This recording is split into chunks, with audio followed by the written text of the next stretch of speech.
For those who want to stay a little bit longer, I think what I'll do is I'm just going to open it up and ask, what's something that was, if you had to point to one thing tonight that caught your attention or that you want to stay with or maybe ruminate on or think a little bit more, what might that one thing be? What's one nugget or insight from tonight that you found to be important?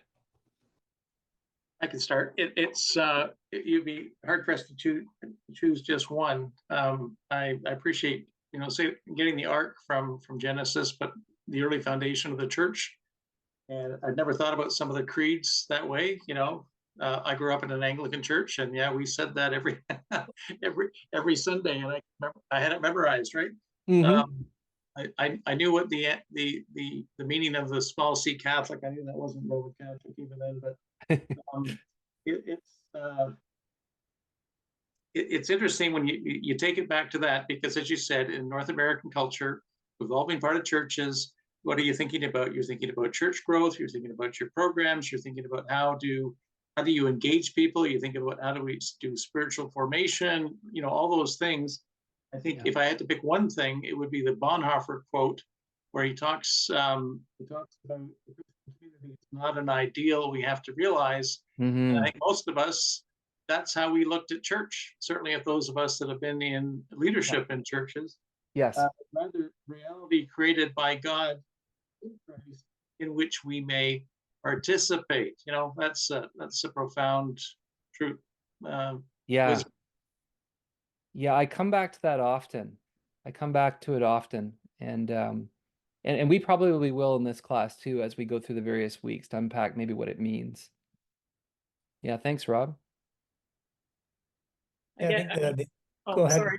Go I ahead, was just going to Gary. say that is also the one that stood out to me mostly, that the church is something created by God that we are called to participate in. And then I guess just the thought that if we are all parts of the body of Christ and we don't, participate in our local church, then we really are like keeping something out of necessary from the body. So it's just kind of a Hmm. different way of looking at church in my mind than I've ever thought of it before. Yes, yes. Yeah, thank you. Yeah, I wonder the rift between Jew and Gentile, how acutely first century people felt that, and trying to think about, like, do most Canadians feel some sort of rift or divide? It's such an autonomous culture. They have their needs met.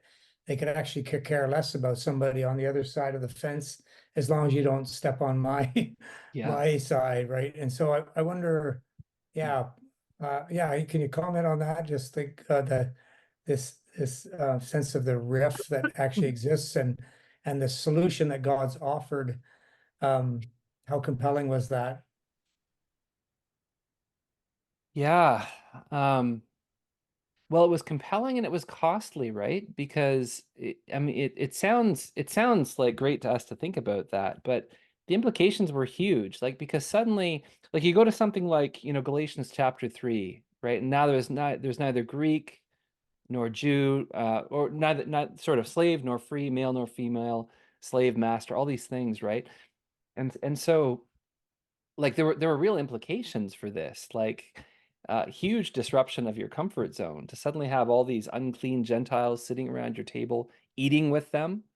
Would have been a very countercultural thing. Um, the slave master thing, that suddenly you'd have people who are your master or your servant being in a place where you're now equal under Christ. Um, so yeah, I think there would have been like I think it's easy for us to go back and say, oh yeah, they just got along and got together. But it would have been very, very difficult. Jews were told to think of themselves as separate, right? One of the other constant issues Paul is dealing with is not only the rift, but then a sort of half healing of the rift is the movement that says, well, you can be part of the church, but you have to become Jewish first, right? You say you have to observe the rituals and get circumcised and observe Sabbath and all of these things. And Paul ends up sort of saying, no, these things are kind of out the window. So when Paul talks about no longer being under the law, he doesn't mean we're not under God's moral expectations. He means you're not under the ritual Torah laws that ceremonially separated Jews from Gentiles. But the fact that they had these ceremonies means that they were just inculcated into them over and over again, right? You're separate, you're different, you're pure, they're not pure, right? And of course, the Gentiles too look down at the Jews as being very peculiar and strange people and a pain in the neck. And so I think one of the things too that I'm just reminded of is Paul didn't think of this just theoretically, but you think of like the collection, for example, that he takes up amongst the Gentile churches in order to bless the Jewish churches. So he actually thinks of practices, practical ways of implementing the reconciliation.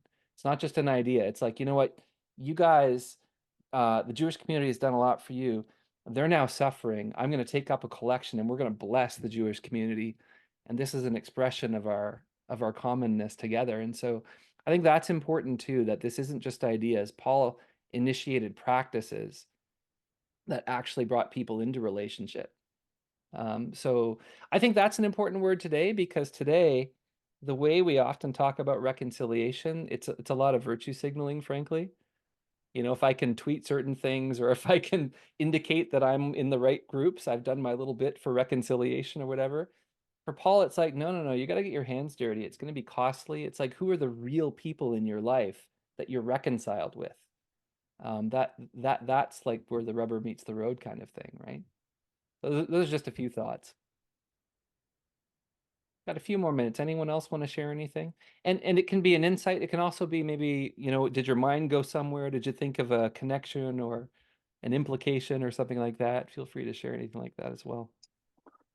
Well, one thing that I jotted down from your sort of introduction was, you know, and you repeated it at the end too. You know, church for us in North America, you know, church is a club where we join to be with like-minded people. But then you went on and mentioned, but that has no intrinsic value, or there's no intrinsic value to church as we define it in North America. So I'm really looking forward to filling out that definition of what really is the intrinsic value behind church, you know. Yes. So I think that's good. And I think you hit on one point there, which is, you know, helping to heal the horizontal connections as well as the vertical connection.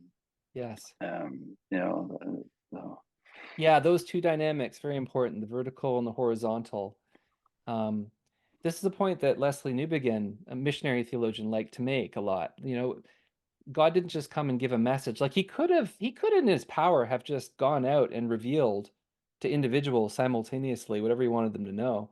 But he didn't. He created a community. And Newbigin said he even designed the gospel in such a way that one person has to share it with another. And in the very act of gospel transmission, the two are brought into relationship and are now brothers and sisters. So a living demonstration of what the gospel even is. So very, very kind of cool how the horizontal and the vertical go together like that.